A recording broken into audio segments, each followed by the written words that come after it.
Hello everyone, welcome to this webinar in how to get started with modern SharePoint. Today we have a very special guest with us, our dear Marcel Haas from Switzerland.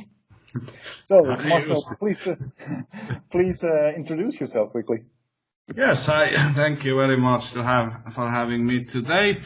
My name is Marcel Modern Haas. I just changed my nickname a little bit according to the trend, so yeah, very smart move. We have to go with the time, right?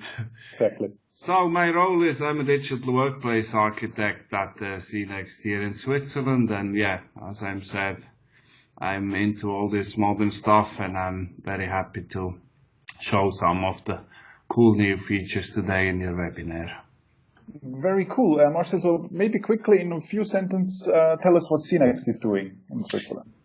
Yeah, CNext is mainly doing everything around the digital workplace based on Office 365 and then the whole Microsoft 365 stack. Mm-hmm. We're also heavily focused on the education sector. So mostly we have free licenses from our customers to do what we want and to try out all the new stuff. Yeah, that's our main subject. Yeah, so very cool. As I understood, you do also a lot of cool things around Teams, right? So that you offer, let's say, classrooms built on Teams and have predefined structures and things like that.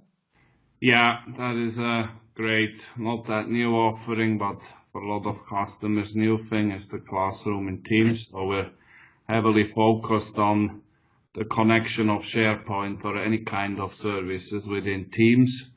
Maybe in this session I will also showcase a little bit of that. But yeah, in education, Teams is definitely becoming the center of the universe. We're trying to keep pace with that and help customers to do the right decision and to wire up things in a proper way. Exactly. Well, yeah, talking about keeping up the pace, let's get started with the session.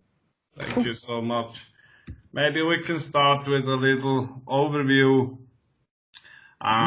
What we want to see today. First, a little look back, retro perspective on where we came from with SharePoint and some slides about what is SharePoint Modern in my words. Then a pretty important part, I think, in the transition to Modern is to understand SharePoint's new role.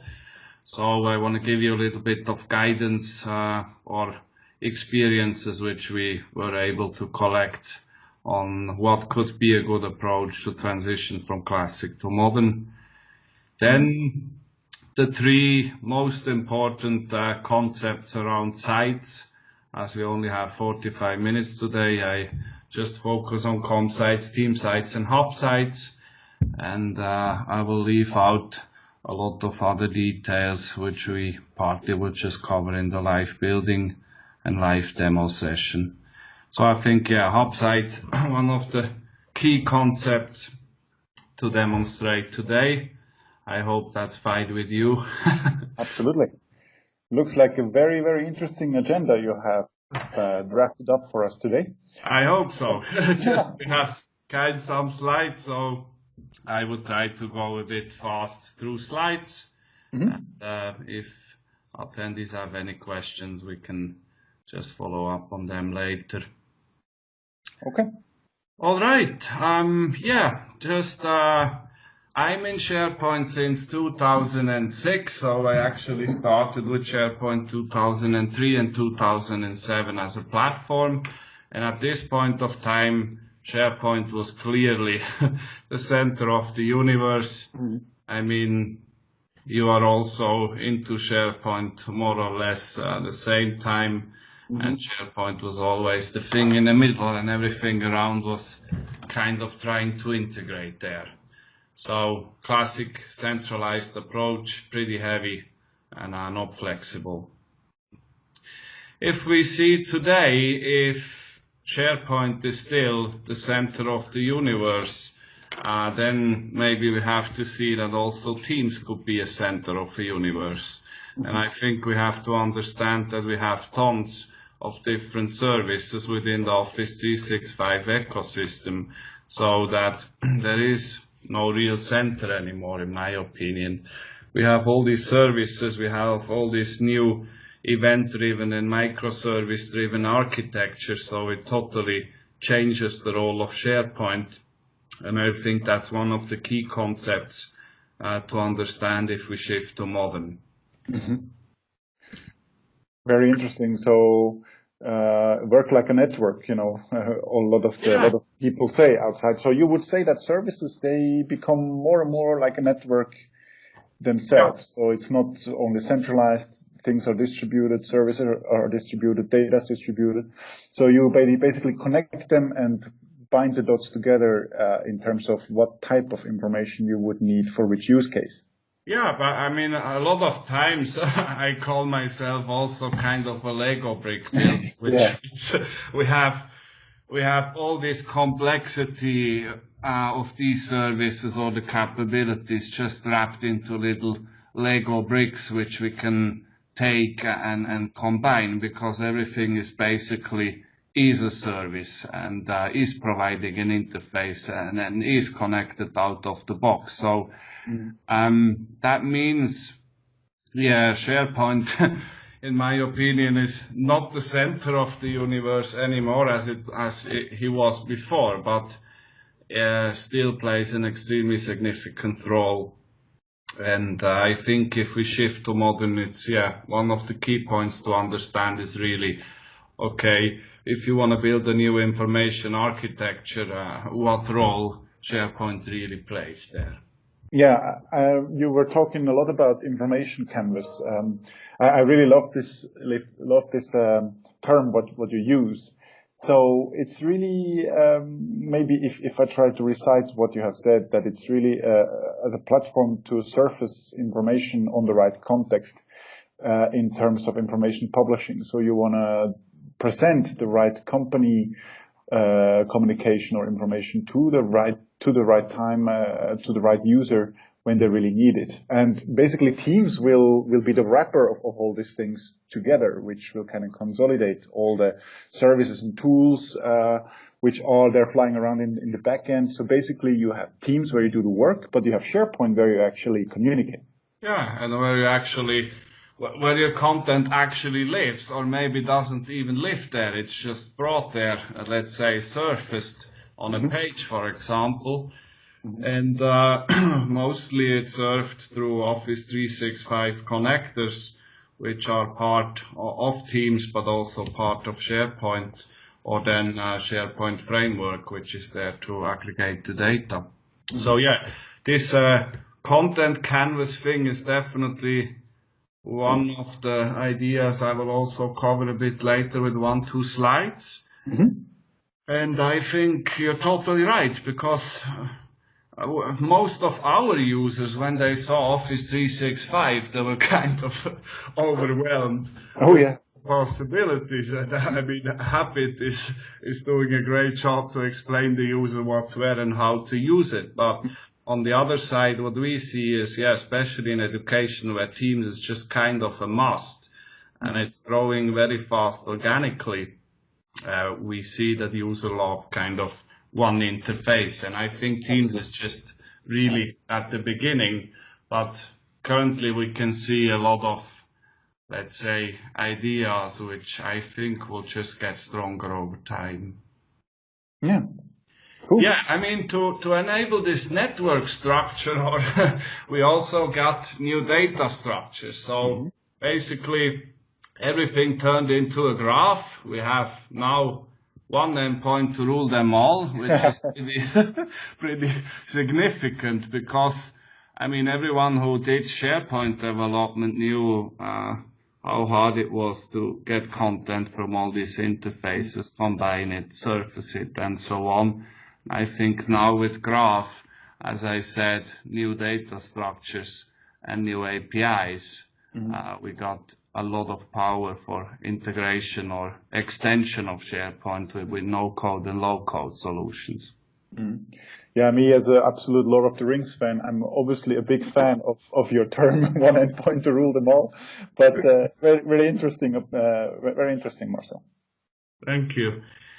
I have the big chance to do SharePoint Saturdays events together with you, Jussi. Mm-hmm. And we're mainly focusing there currently on no-code and low-code platforms and how to spice them up with intelligence. So I took 1-2 slides out. Mm-hmm. Just to quickly give an overview, what do we have out of the box if we talk about SharePoint extensibility? There is one word which I think is pretty important. I'm saying extensibility and not customizations and stuff like that, right? Okay. Mm-hmm. Microsoft more sees this as a concept to extend SharePoint and not to customize it in the way we did before. So what we see here on the right is the Microsoft Business Solutions tool stack. So on top we have Office 365, Dynamics 365 and Azure. If you would see a Microsoft data center in 3 shelves, so this would be the 3 shelves. Mm-hmm. On one side you have Office 365, then Dynamics and Azure, and yeah, at least Office 365 and Dynamics, they're in the graph, Azure too, with tons of things, and much more to come. So basically these are our data providers.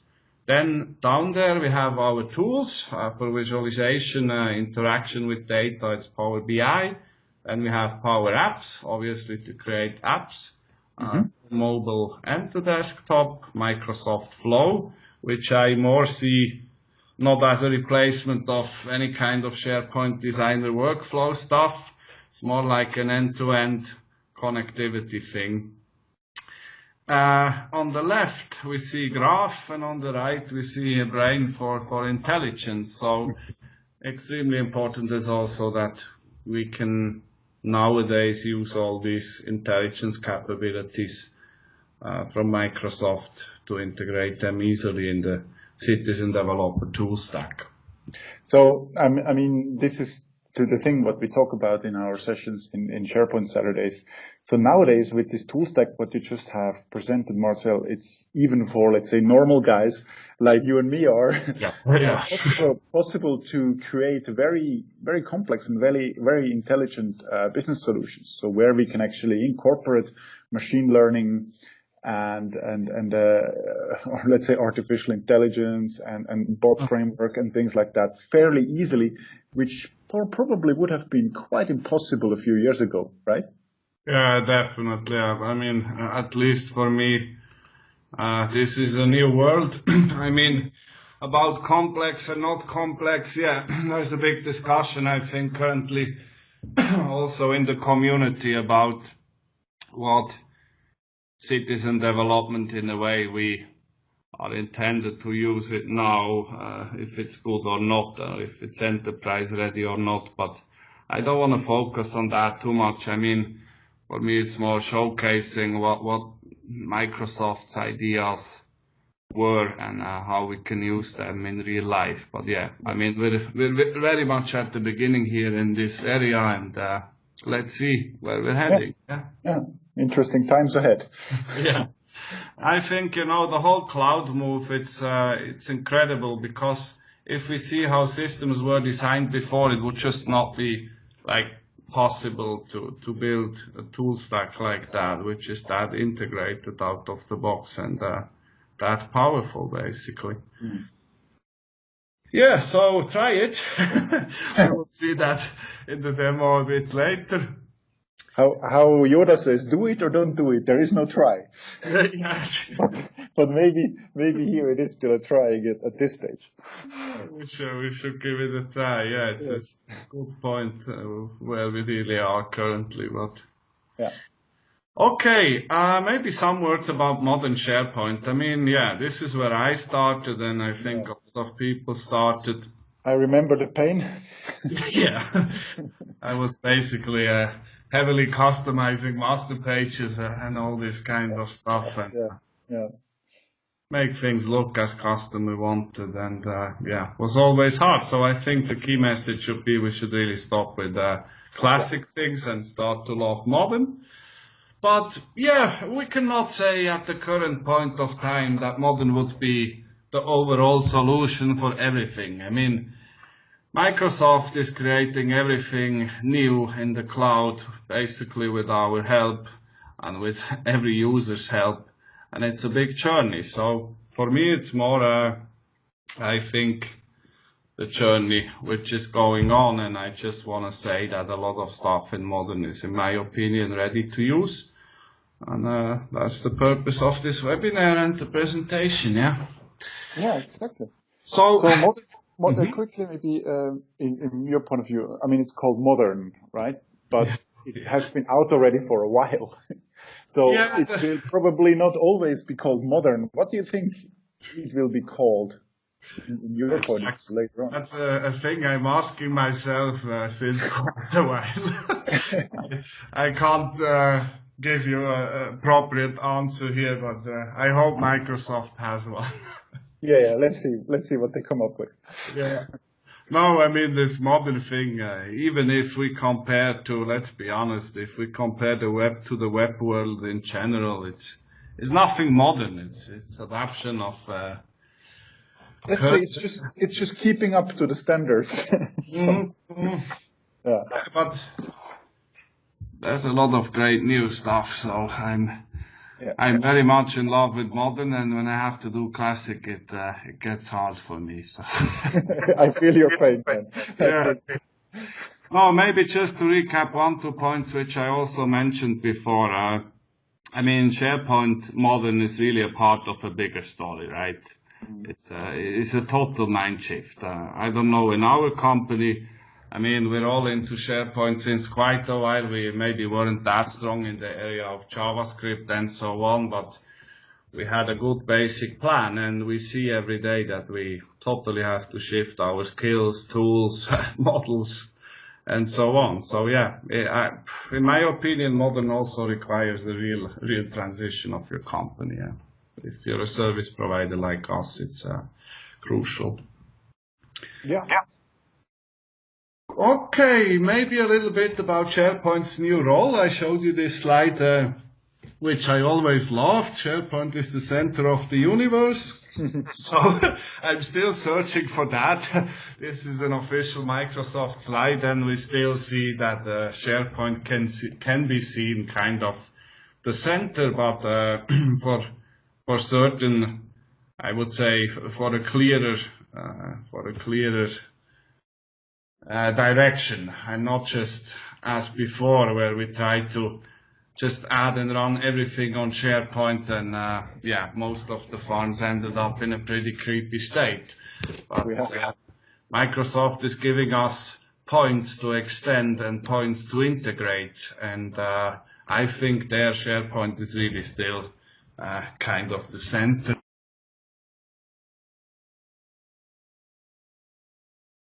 Gluing everything together. That is a very good term, in my opinion, yeah, because it glues. If we see SharePoint as a content canvas, then it really connects everything, including all the new AI, or I would more say cognitive and machine learning stuff right now. It's so interesting seeing this like evolution of SharePoint. I remember a few years ago there were the joke around in the community that SharePoint is dead. Yeah. Maybe you remember. So I would say it's the total opposite. I mean, it gets much more and more actually strategically important for any organization working with Office and Microsoft products. Yeah, was in my opinion, a pretty smart move they did. And I mean, also if we see license sales in the cloud, we see that I think the last information I got was like 70% of seats are in the cloud already. I mean, most of them still on Classic, but there's a huge potential for the shift to Modern. I think that it's very important to have cool tools like Happy to drive the user adoption. Yeah, I mean, user adoption is a point, especially when it comes to Modern. I mean, end users, they need to change the whole way how they handle SharePoint or how to collaborate, how they work together. So I see that there will be a huge, let's say, uproar from the end user side coming, even though the modern world is much, much more user friendly than the classic world. It is, yeah. But let's say my experiences in real life are pretty mixed right now. Yeah. Yeah, there we have to be honest. Everything takes a time until it's in a good shape. But yeah, people that just change resistant, and especially if they are introduced to a change and they cannot really follow what's going on, users get really frustrated really fast. Yeah, I think stuff got pretty complex. If we see, I don't know, I think in the 60s, we started to talk about autonomous cars. Yes. I don't know, but I think it's 2018 and we still don't have them. So as technology evolves, with every step, it gets more complex. And I think this is maybe one of the things when it comes to user adoption in Office 365, which is pretty hard because, it's not just you have SharePoint, right? I mean, if we go to the next slide, this is what Microsoft says SharePoint covers. But as soon as you're using SharePoint, you will see all the other stuff around, and you will go and check that out, and you will get tons of questions from your users. And exactly. Exactly.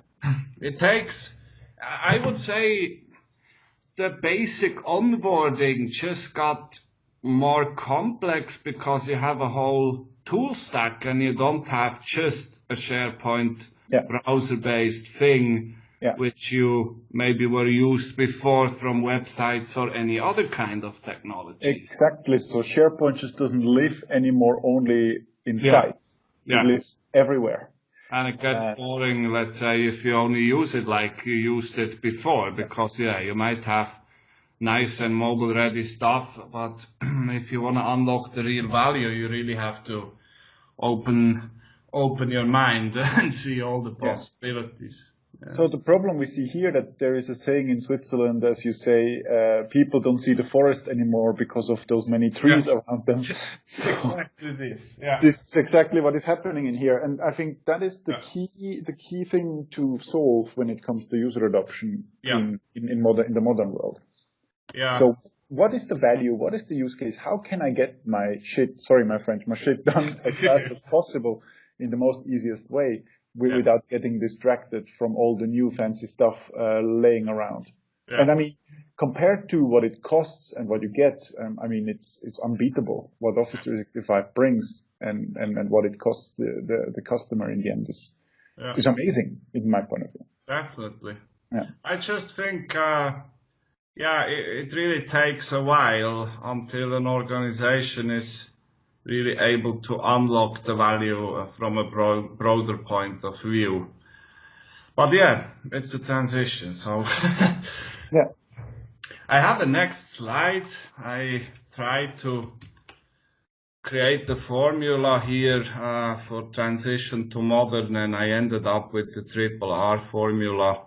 Basically, it consists of 3 steps: rethink, rebuild, and restructure. And a lot of this we already discussed now, but it's always good to see in a bit more compact form.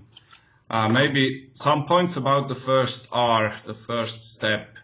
I think you really need to learn the new patterns, right? Play around, do proof of concepts with your customers, involve them, because, as I said, mostly you will massively transform your solution, and it might even live on a total new technology-wise tool stack.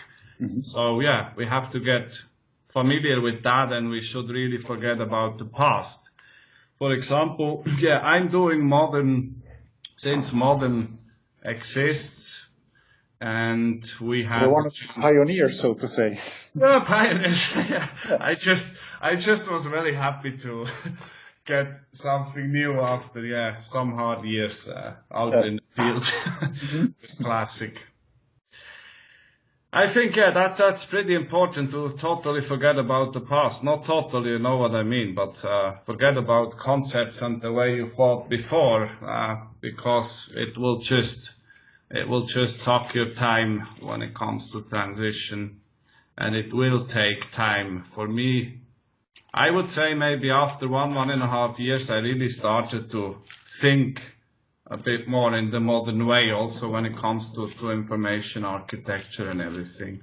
Yeah, I mean, rethink, rebuild, restructure. I really love that. I mean, as we hear from Redmond all of the time, subsites are now the root of all evil. Exactly. So you shouldn't do subsites anymore. But the people, they think in hierarchies, you know.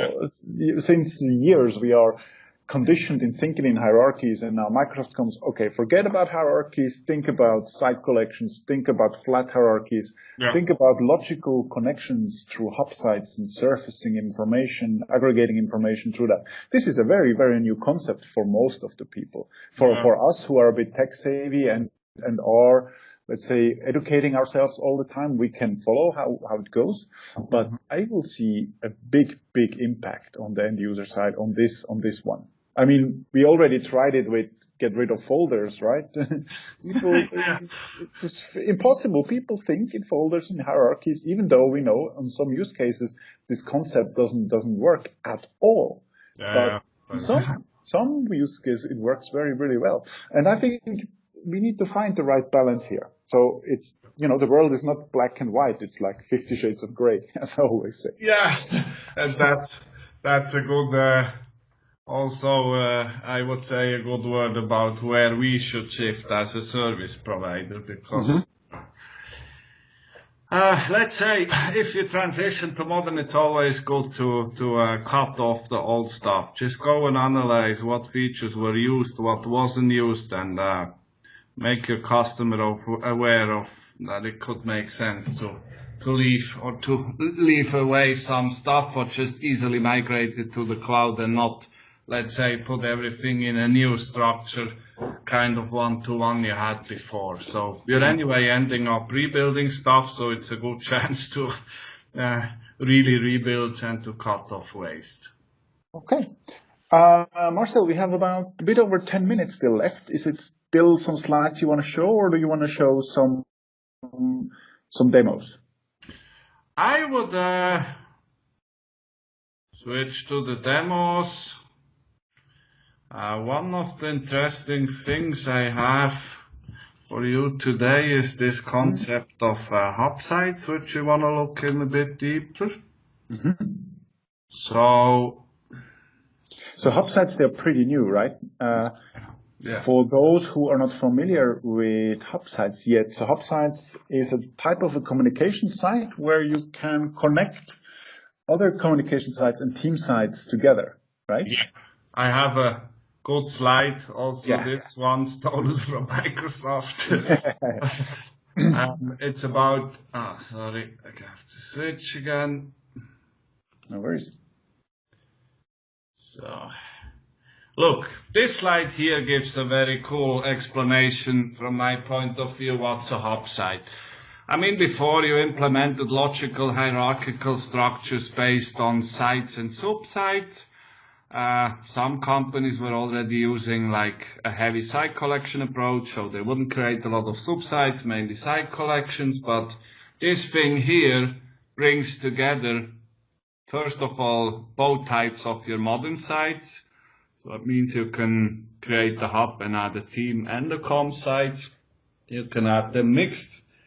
I think that's a pretty important capability.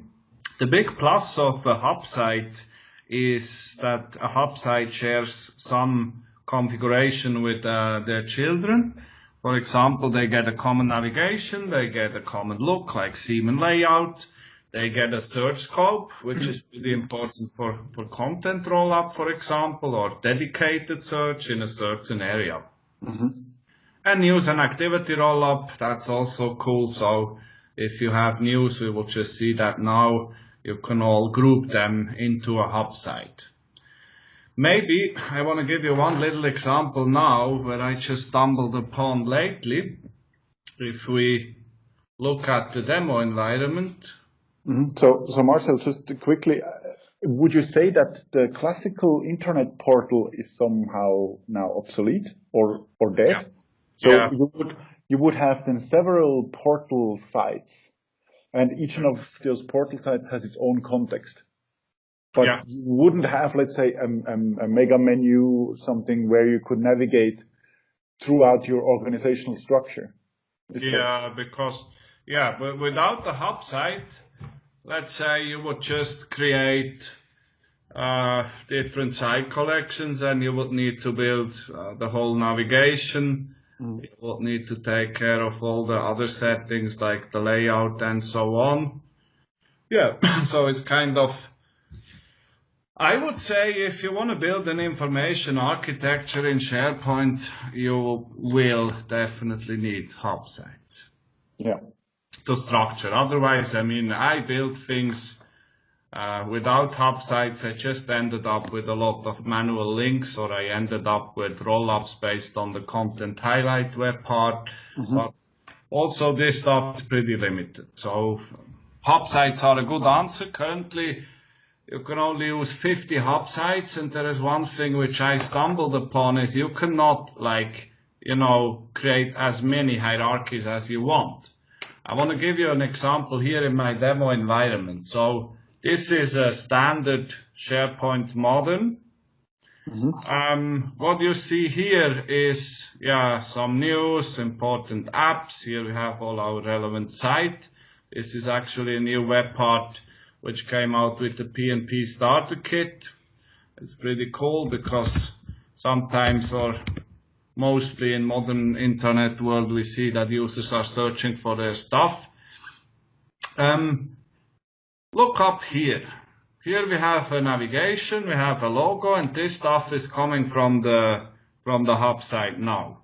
So what I wanted to do is I said, okay, I have different departments. So let's create a hub site for departments, as I did here. I have a little overview. These are all my departments. And if I go into sales, which is a site with some content, now we're jumping from the hub site to the team site. And we still have the navigation. All the context which is defined in the hub is available globally for me. And that means it's the first time that I have one link, which I didn't create manually, which sends me back to my intranet kind of homepage. One link to rule them all. Yeah, I mean, this is a simple thing, but it's extremely important. Yes, because as I remember, in a modern team site, you don't have the top navigation available. But if you would connect it to a hub site, you see the navigation element from the hub site where it's joined. Exactly. Yeah. Very good. Okay. Very good. Just have a look again at the sales workspace. You will now see that this is you can find the settings here under the normal site settings.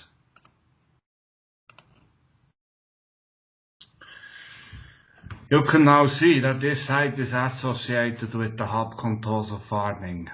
Right. So do you do the association always from bottom up? So to say, I want to associate this team site or this communication site to that particular hub. Yeah. Okay. You do it like that, but there is a problem currently. I don't know if they will change that or not, but you cannot create multiple hierarchies. So if we look at this case, what I did now is I unjoined from the hub. You will see navigation is gone. Yeah. All the content will not be surfaced up to the hub.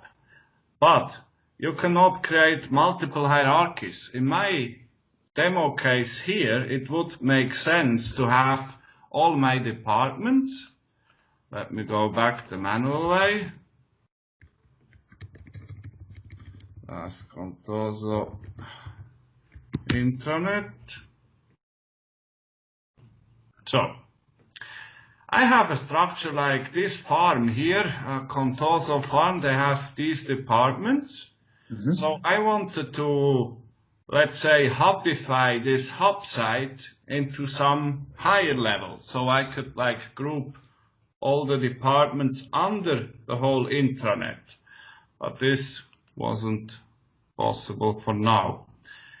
Little example about content rollup. What you see here is the latest news, and you see these are the news from the sales department, right? Yeah. They're living in the sub-site, not in the sub-site, they're living in the, in the new site collection, which was just added to the hub, and therefore we have content rollup here. Same with logistics, as you can see here. And here we have a news which is posted in the intranet. So this is pretty cool. Content highlight web part also can make use of that. So this is also pretty practical. I just added some more web parts here to play around. So would you expect that customers would want to, let's say, simulate intranet portal with the help of a hub site? Yeah. Clearly. Okay. This is what we will build. I think from now on, internet will be provisioned in the structure it has, and it will be, the context will be brought together by hub sites. Yeah. Okay, I wanted to show you some cool things about SharePoint Modern. Just maybe 1-2 minutes. Yeah, we have about 3 minutes left. That's great. This is my Contoso sales department. So what I have here, just to showcase a bit the capabilities of modern SharePoint.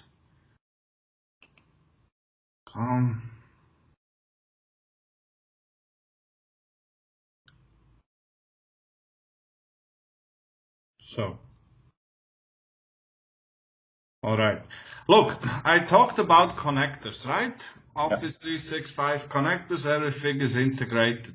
What I have here is the sales department side. So I connected this to to Dynamics 365, and if we do any activities there, they will be feedback here into the sales department start page. That's cool. So, latest leads, latest orders, some sales documents, all is here. One other cool feature I want to show you is a planner integrated in SharePoint. So this is the sales department, right? They have an Office 365 group, obviously, with all the services activated. And here they have planner with sexy charts. So this is what you get out of the box if you just connect your group plan in here. This is pretty fresh and new. Some diagrams I created here. Yeah. And we have Dynamics 365 and we have Teams. So if we would have more time, we could see the whole content in Teams. Maybe we can have a second webinar where we focus a bit more on the Teams context. Yeah, I think there it's huge value in combination of these. Absolutely. So again, you just showcased that SharePoint acts as an information canvas. Exactly. Yeah. I want to give you one last thing, then I stop. Labels. If we talk about the information architecture, what we just did because of hub sites, there's another pretty important concept called labels. Labels you can define on Office 365 level, and you can apply them to different types of information. So one of them is, for example, SharePoint content or SharePoint sites, which can be labeled with a label which then has some constraints behind and some rules. For example, here I created a document and I labeled it with sales, right? So my plan is to label all the sales documents specifically with a term, which means that I can enforce some policies on them. For example, open here. If you see this, these are the labels I defined. And for example, I can create a no delete policy behind the label. So that means the Microsoft security infrastructure would now take care that this file can never be deleted. Oh, wow. This is very powerful stuff. Yeah. Or that you get notified, let's say, when it was not touched for 3 years or something like that. Yeah. The cool thing is, if you label stuff, you can also query based on the labels, for example, in a content highlight web part, which then would mean just show me all the sales documents, for instance. Simply said sales documents. Yeah. Okay. Well, this is cool. This is very cool, Marcel. So thanks a lot for this awesome overview about the capabilities and the power the modern world is delivering to us. So I think we are done with the time. As I said, thanks a lot. If you want to follow us, come to the SharePoint Saturdays in Europe this year. We have a very, very interesting session about the citizen developer. We show a very crazy demo where we connect everything together. The different services, what Marcel showed today in one of his slides. I think we are at a very exciting stage in the whole transition, and I'm looking forward to the future in the modern world. Yeah, that was a great ending. Thank you. All right. Thanks a lot. Bye-bye, everyone. Thank you. Have a great day. Bye.